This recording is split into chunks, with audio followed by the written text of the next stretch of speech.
आप सभी भाई-बहनों का आध्यात्मिक ज्ञानात्मक चैनल की ब्रह्म मुहूर्त ज्ञान उपदेश कक्षा में एक बार फिर स्वागत है। आज की चर्चा का विषय आत्मग्लानि को लेके है, एक पश्चाताप को लेके है।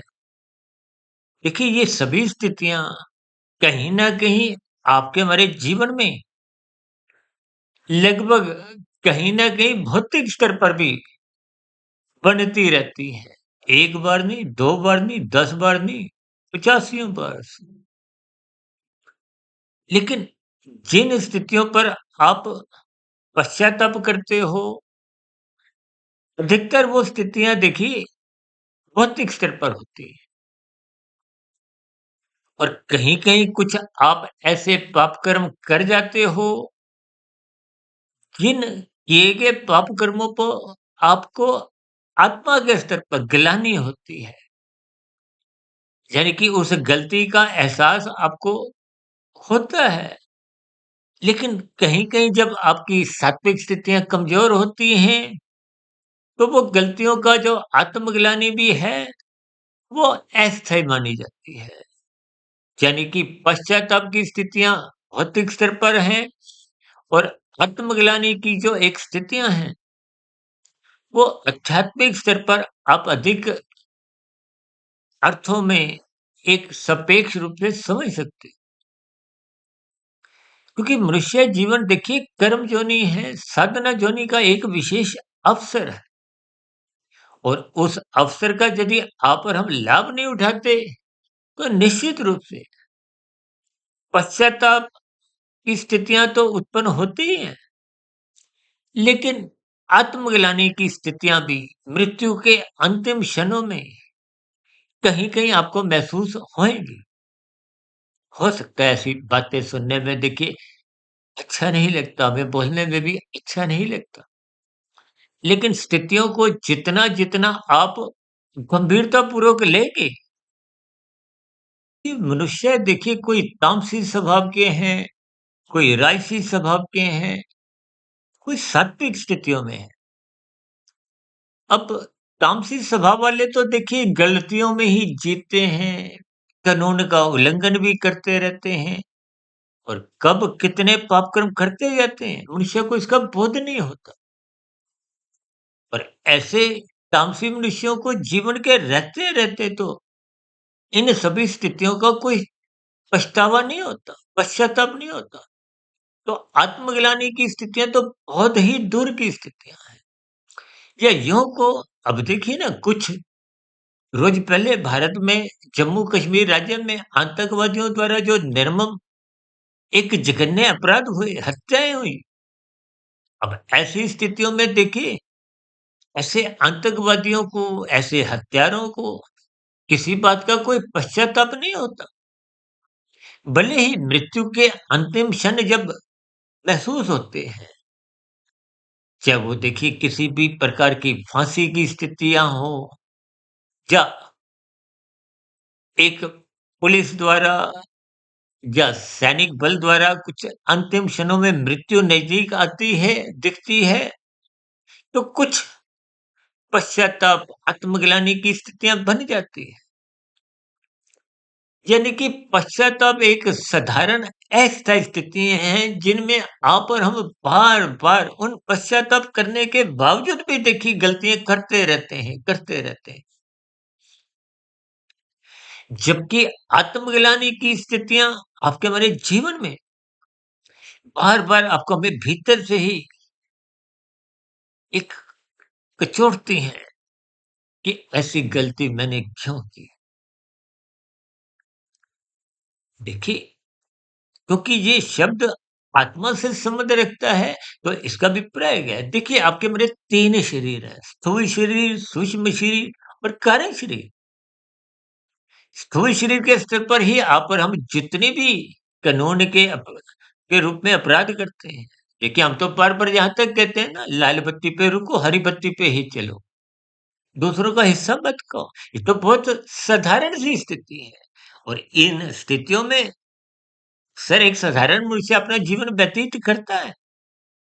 लेकिन जब स्थितियाँ कुछ बिगड़ती हैं, जब मनुष्य में सहनशीलता नहीं होती, भले ही 2-4 मिनट की देखिए वो जल्दबाज़ी अगली लाल बत्ती पे पुनः रुकने पे विवश कर देती है और जो हरी बत्ती पे पुनः चलता है, उसको पुनः वहीं अगली लाल बत्ती पे मिल जाते हैं। लेकिन लाल बत्ती जंप करने वाले का तो पाप कर्मों का क्रमशः बढ़ गया, क्योंकि कानून का उल्लंघन करते यदि यहाँ आप पकड़े जाते हो, धनराशि को हो, विभिन्न प्रकार के जो दंड की प्रक्रिया है, वो मिलने पे आपका भरा वो अपराध समाप्त समझा जाता है।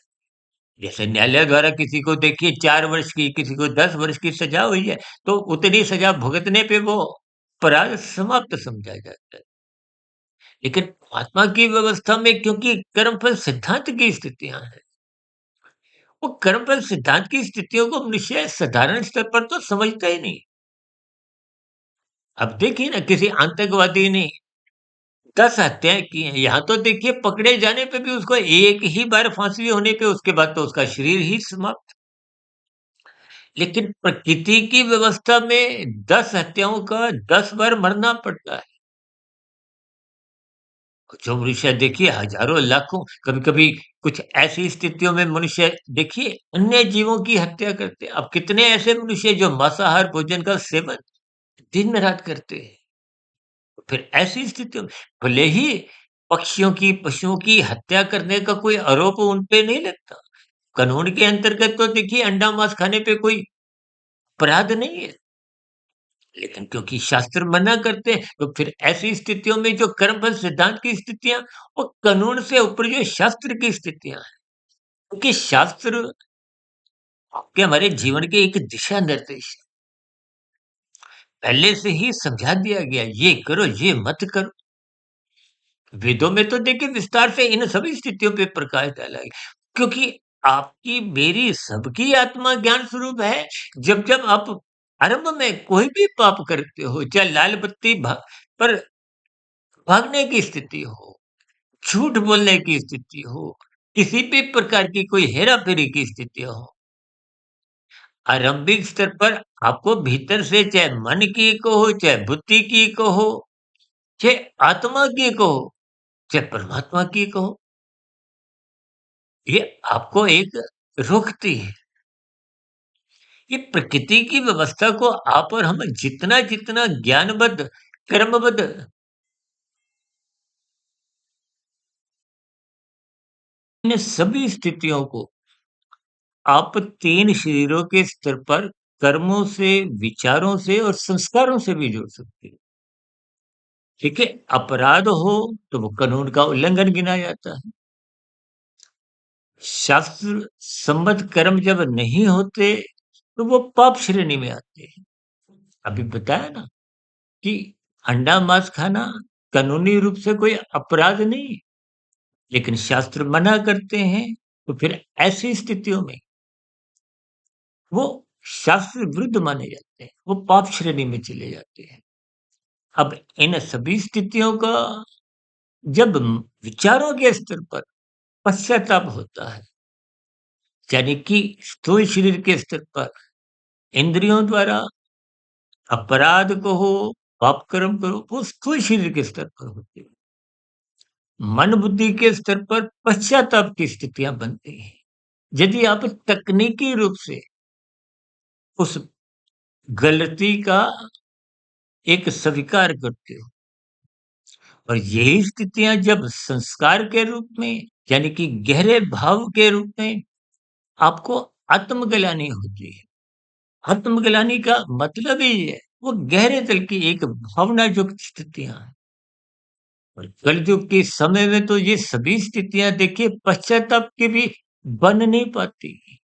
मन के विचारों पर भी ये पश्चाताप की स्थितियों का जब अभाव बना रहता है, तो फिर कानून का उल्लंघन होना तो एक साधारण सी स्थितियां हैं।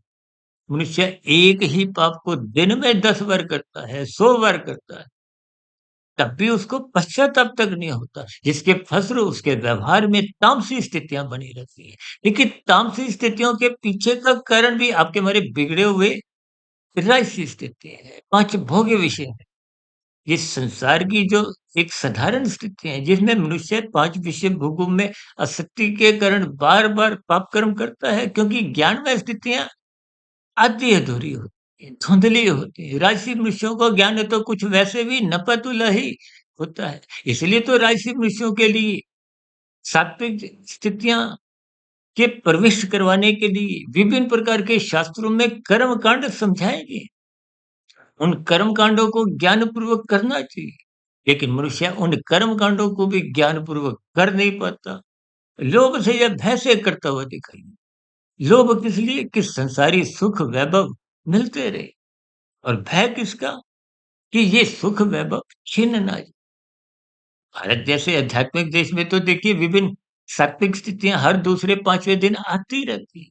मनुष्य इन सभी स्थितियों को ज्ञान पूर्वक समझता नहीं। यूँ तो हर 6 महीने बाद नवरात्रों की स्थितियाँ भी आती हैं। मनुष्य सात्विक बनता हुआ दिखाई देता है, बनता नहीं है। जब बनता है तो ऐसे रूप से 10-12 दिन के लिए बनता है। उसके बाद पुनः उसके स्वभाव में जैसा-जैसा कारण शरीर में उसकी संस्कार बने होते हैं, उन संस्कारों के कारण ही उसकी दिनचर्या, देखिए आपके हमारे 90% कर्म वो बने हुए संस्कारों के कारण होते हैं। और संस्कार आपके जैसा-जैसा प्रकृति के 3 गुणों का संग करते हो, वैसे-वैसे विचार बनते हैं, मन बुद्धि की स्थितियाँ बनती हैं, और यही स्थितियाँ गहरे तल पे संस्कार का रूप धारण करती हैं। एक मनुष्य के 90% 95% कर्म वो बने हुए संस्कारों के कारण ही बनते हैं। इन सभी स्थितियों को जब आप ज्ञानपूर्वक सुधारात्मक रूप से कर्मकांड करते हुए दिखाई देते हो, तो निश्चित रूप से आपके हमारे स्वभाव में परिवर्तन आने लगता है, सकारात्मक स्थितियाँ बनने लगती हैं। अन्यथा संसारी राशि स्थितियों में, क्योंकि मनुष्य का संग रजोगुण का तो सहज ही होता है, दिन की स्थितियाँ सहज ही आपके हमारे जीवन में बनी रहती हैं, और तामसी स्थितियाँ भी आपके हमारे जीवन में बनी रहती हैं। आज मनुष्यों का खाना-पीना बिगड़ गया है, पहनावा बिगड़ गया है। देरी तक जगने की स्थितियों में मनुष्य का तामसी वृत्तियाँ गहरे तल पर बनती जा रही हैं। देखिए, मनुष्य की जब तामसी वृत्तियाँ अधिक बन जाती हैं, राजसी स्थितियाँ, मौज-मस्ती, मनोरंजन की स्थितियाँ ही उसके जीवन में प्रभावशाली ढंग से अपना प्रभाव दिखाती हैं, तो फिर निश्चित रूप से शुभ संस्कार बन नहीं पाते। और ये जो कर्मकांड की स्थितियाँ होती हैं, ये लोभ या भयवश ही बनती हैं, जिसके फलस्वरूप वो अपना स्थायी प्रभाव संस्कार रूप में बना नहीं पाती। यानी कि आपके हमारे जीवन में ये जो राजसी स्थितियाँ हैं, यही निरंतर बनी रहती हैं। ये राजसी स्थितियाँ ही मनुष्य को तमोगुण में गिराते रहती हैं, और तमोगुण में गिरने पे फिर ये गलतियाँ कहो, अपराध कहो, पाप कर्म कहो, ये निरंतर बार-बार एक सहज स्थितियों में होते रहते हैं। जब-जब इन पर आप मानसिक स्तर पर थोड़ा एक पश्चाताप करते हो तो अच्छी बात है। पश्चाताप से स्थितियों में सुधार तभी आता है जब आप उस पश्चाताप को अपने जीवन में पुनः गलतियों में नहीं दोहराओ। अन्यथा वो पश्चाताप की स्थितियाँ एक औपचारिकता से आगे बढ़ नहीं पाती। ये पश्चाताप की स्थितियाँ जब आगे नहीं बढ़ पाती तो फिर आत्मग्लानि स्थितियों में आपका हमारा जीवन कहीं भी पहुँच नहीं पाता। और ये जो आत्मग्लानि की मूल स्थितियाँ हैं, अक्सर देखिए मृत्यु के अंतिम क्षणों में जब ये संसार छूटने लगता है, तभी तो न्यायालय में देखिए मृत्यु के अंतिम क्षणों में जो कोई एक गवाह के रूप में कुछ संदेश देते हैं, उनकी बात को एक अहमियत दी जाती है, क्योंकि मरते समय मनुष्य झूठ नहीं बोलता। ये सभी स्थितियाँ देखिए स्थूल शरीर, सूक्ष्म शरीर और कारण शरीर के स्तर पर आपको हमें जितने गहरे तल पे समझ में आ जाएँगी, फिर उतना-उतना आपके हमारे जीवन में सकारात्मक स्थितियाँ बढ़ने लगेंगी। जब पश्चाताप की स्थितियाँ होती हैं, तो पुनः अपराध भी नहीं होते, फिर पाप कर्म होने का तो संबंध ही नहीं है। इन सभी स्थितियों को ही आपने हमने ज्ञानपूर्वक समझा है। अन्यथा शाब्दिक स्तर पर यदि आप इन सभी स्थितियों में स्थित हो, लिप्त हो, तो फिर स्थितियों में कोई सुधार आ नहीं पाता। जब स्थितियों में सुधार नहीं आता, तो पश्चाताप की स्थितियाँ पेश भले ही विचारों के स्तर पर हो, वो बार-बार फिर पुनः गलतियाँ करवाती रहती हैं, अपराध होते रहते हैं, पाप कर्म होते रहते हैं और अपराध और पापों का ही कर्माशय बनता है, कर्माशय के संबंधित ही संस्कार बनते हैं और संस्कारों की स्थितियाँ ही जब राजसी और तामसी स्तर पर बनी रहती हैं, तो फिर वो आत्मग्लानि की स्थितियाँ तो उत्पन्न ही नहीं होती। फिर ऐसे स्तर पर आत्मग्लानि की स्थितियाँ तभी उत्पन्न होती हैं, जब मृत्यु के क्षण लगभग करीब आ जाते हैं। या यूँ कहो कि मृत्यु के क्षणों के आस-पास जीवन की जो बीती हुई स्थितियाँ हैं, वो चलचित्र की भाँति, एक फ़िल्म की भाँति के जीवन में आती हैं। उन स्थितियों पर आत्मग्लानि के अलावा कुछ स्थितियाँ आपके हमारे हाथ में रहती नहीं। लेकिन उन सभी स्थितियों की वही स्थिति मानी जाती है जैसे 3 घंटे की परीक्षा में 1 घंटा बीता, 2 घंटे बीते, ढाई घंटे बीते, पौने 3 घंटे बीते और अंतिम 2, 4, 5 मिनट में वो आप और हम उत्तर पुस्तिका में कोई सुधार ला नहीं पाते। ठीक इसी तरह मृत्यु के अंतिम क्षणों की स्थितियों में सुधार लाना संभव नहीं है। तब ऐसी स्थितियों में आत्मग्लानि के अलावा कुछ शेष बचता नहीं है।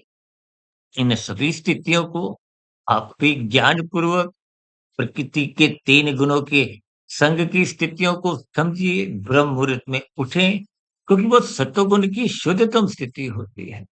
उस शुद्धतम स्थिति का आपको हमें लाभ उठाना चाहिए, ताकि दिन में राजसी स्थितियाँ, संसारी स्थितियाँ, विषय भोगों के बहाव में आपका हमारा कर्माशय बिगाड़ ना सके।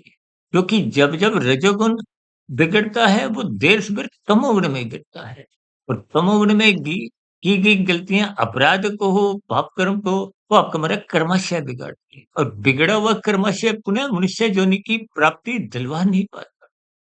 इसलिए इन सभी स्थितियों को स्थूल शरीर, सूक्ष्म शरीर, कारण शरीर और प्रकृति के 3 गुण तमोगुण, रजोगुण और सत्वगुण की स्थितियों का मिलान करते हुए ये पश्चाताप और आत्मग्लानि की स्थितियों को आप भी तर्कपूर्वक समझिए, ताकि को हमारे किए गए कर्मों का साथ के साथ बोध होने लगे, ताकि आप और हम पाप कर्मों से बचें। ऐसी सभी सात्विक शुभ स्थितियाँ आपकी हमारी तभी बन पाती हैं, जब मनुष्य इन सभी स्थितियों को तर्कपूर्वक समझता है, ज्ञानपूर्वक समझता है, क्योंकि मनुष्य तो पहले से ही ज्ञान सीखता है। ये सत्संग की स्थितियाँ या शास्त्रों का स्वाध्याय, गुरु के प्रवचन आपको कोई नया ज्ञान नहीं देती। ये सभी ज्ञानमय स्थितियाँ आपके भीतर में पहले से ही हैं। लेकिन विषय भोगों की शक्ति के कारण, संसारी राशि तामसिक स्थितियों के कारण उस ज्ञान से आप और हम अनभिज्ञ रहते हैं। इसलिए शास्त्र बार-बार कहते हैं, निरंतर सत्संग करते रहो, अन्यथा पशु वृत्तियाँ पनपने लगती हैं। ये पशु वृत्तियाँ क्या है? आहार, मैथुन, निद्रा में। यदि इन 4 स्थितियों में ही आपका हमारा जीवन बीत रहा है, तो निश्चित रूप से जीवन के रहते-रहते पश्चाताप की स्थितियाँ भी राजसी मनुष्यों की बनती रहती हैं और मृत्यु के अंतिम क्षणों में आत्मग्लानि के अलावा कुछ बचता नहीं। तब ऐसी स्थितियों में जैसे परीक्षा के अंतिम 2-3 मिनट में आप और हम अपनी उत्तर पुस्तिका में कोई सुधार लाने की स्थिति में नहीं होते, तो फिर परिणाम जैसे भी आएँगे, वो लिखे हुए उत्तर पुस्तिका के उत्तरों के आधार पे ही आते हैं। इन सभी स्थितियों के अर्थ और भावार्थ आप भी ज्ञानपूर्वक समझिए, ताकि मिले हुए जीवन का अर्थ और भावार्थ आपको में समझ में आए। इन्हीं शुभकामनाओं के साथ आज की चर्चा विशेष को यहीं विश्राम देते हैं। दिन में आध्यात्मिक ऑक्सीजन के लघु ज्ञान संदेश कक्षा में और शाम को सर्व कल्याण वृक्ष की तर्क संगत विश्लेषक ज्ञान कक्षा में फिर मुलाकात करेंगे। तब तक आप अपने आध्यात्मिक मित्र सुधीर भाटिया फकीर को इजाजत दें। फिर भी वीडियो संबंधित कही गई बातों पर को कोई बात बुरी लगी हो, तो उसके लिए मैं क्षमा चाहता हूँ और कही गई बातों पर कोई बात आपको समझ नहीं आई हो, आपके मन में कोई प्रश्न हो, कोई सुझाव हो, कोई मेरी कही गई बातों पर आपकी आपत्ति हो, शिकायत हो, इन सभी स्थितियों का नीचे दिए गए कमेंट्स बॉक्स पर सदा ही स्वागत है। इस चर्चा विशेष को ध्यानपूर्वक, धैर्यपूर्वक और गंभीरतापूर्वक सुनने के लिए आप सभी भाई-बहनों का बहुत-बहुत धन्यवाद।